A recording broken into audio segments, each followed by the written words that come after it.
Okay, we've all been there. You swear to yourself, absolutely never again. And yet, 24 hours later, you're right back doing the exact same destructive thing. So, why does this happen? Well, welcome to This Explainer.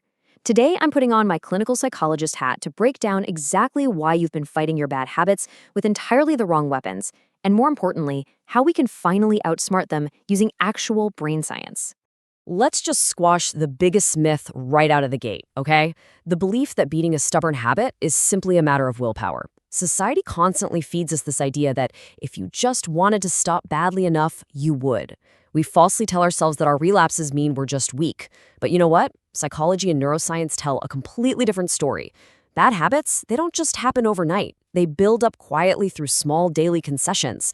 And the reality is, you simply cannot willpower your way out of biology. It's an absolutely exhausting, overwhelming feeling when your brain feels literally changed to its vices, whether we're talking about doom scrolling, alcohol, fast food, gaming, whatever it is. This little stick figure perfectly captures that feeling of total defeat. But here is the clinical truth. Your addiction is not your enemy. It's actually just a broken coping mechanism. You aren't doing this because you're fundamentally flawed. Your brain is just trying to solve a problem, like stress or anxiety, using a tool that unfortunately hurts you in the process. Remember, this is an issue of coping, not character. And because we misunderstand that root cause, we end up using the wrong treatments. Societal myths tell us we need to white-knuckle our way through the day and essentially shame ourselves into submission every time we slip up. But clinical psychology clearly shows that true freedom, it actually comes from strategic replacement. You literally cannot shame a neural pathway out of existence. You have to actively rewire it. And today, I'm going to hand you the clinical toolbox to do exactly that. All right, let's dive into the toolbox. Trick number 1, delaying urges. So the exact moment an urge hits is usually where most well-intentioned people fall completely off the wagon. Why?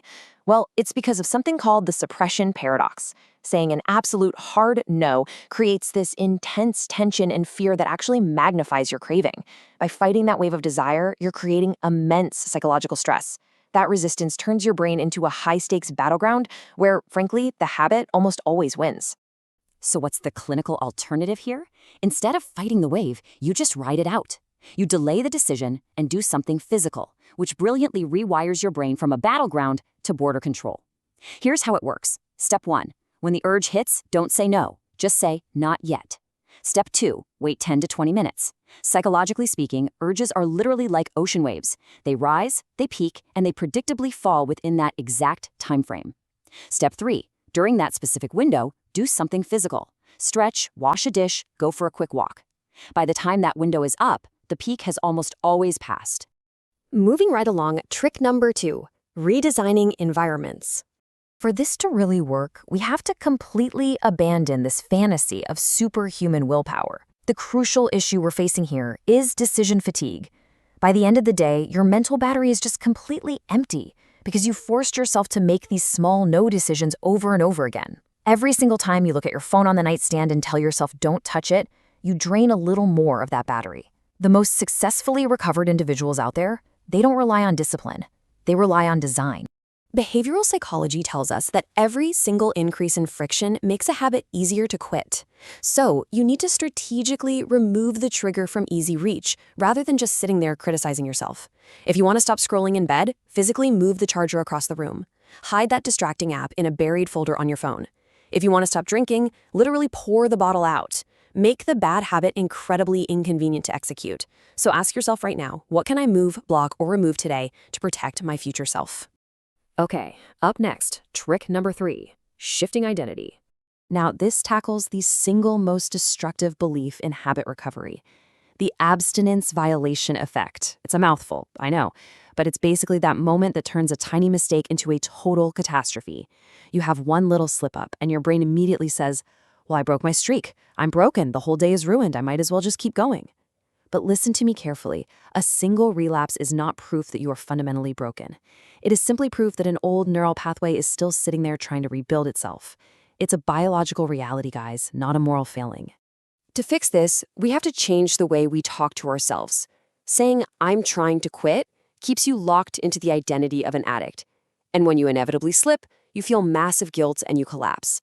Instead, make an identity shift. Start saying, I'm not someone who does that anymore.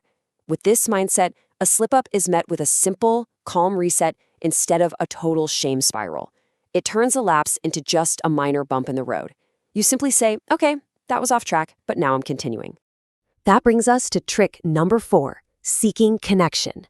Look, trying to manage your struggles alone is utterly exhausting. And secrecy is the oxygen that keeps bad habits alive. This is perfectly illustrated by one of the most famous experiments in addiction science, the rat park study. When researchers isolated rats in empty, boring cages, they consumed massive rates of morphine. But when they put those same rats in a stimulating, highly social environment, a rat park, they barely touched the drugs. Isolation breeds a desperate reliance on substances or habits just to cope. Rich social environments naturally curb that need, and we humans, we are exactly the same. There's this really profound truth in the recovery community that goes, the opposite of addiction is not sobriety, it is connection. When you're struggling, your absolute first instinct is going to be to hide, to isolate, and to try to somehow fix it all on your own because you feel ashamed. But that shame is exactly what feeds the habit.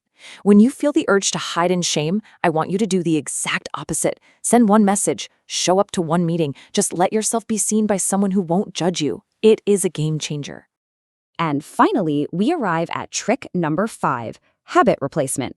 This brings us to the ultimate paradigm shift. Nature abhors a vacuum. Sure, it's a law of physics, but let me tell you, it applies perfectly to human psychology. If you simply remove a behavior, let's say you decide to stop watching television for 3 hours every night, without adding anything positive in its place, you create this massive, gaping void. And because your brain absolutely hates that unbearable empty time, the old habit comes rushing right back in to fill the space. You can't just subtract, you have to add. You do not need to quit first and then build. You actually must build first by saying yes to something else immediately. So when that trigger hits, instantly swap in a new behavior. Take 3 deep breaths. Go for a 5-minute walk. Chug a glass of water. Whatever it is. Build that new habit in the exact same context. Make the new habit your default response, and over time, that old neural pathway will literally just quietly starve, making the quitting process completely automatic. Delaying urges, redesigning environments, shifting identity, seeking connection, and replacing habits. These aren't just neat little tricks, they are the clinical blueprint for actually rewiring your brain. For years, society has told you that your struggles are a moral failing, that you just lack willpower. But as we've seen today, science tells us otherwise. You aren't weak, and you definitely aren't broken. You are just fighting a biological war with the wrong weapons. So, to wrap up this explainer, I have a question for you. Of these 5 tools, which one are you going to use to finally take your brain off the battlefield today? Drop your answer in the comments below, and I'll catch you in the next one.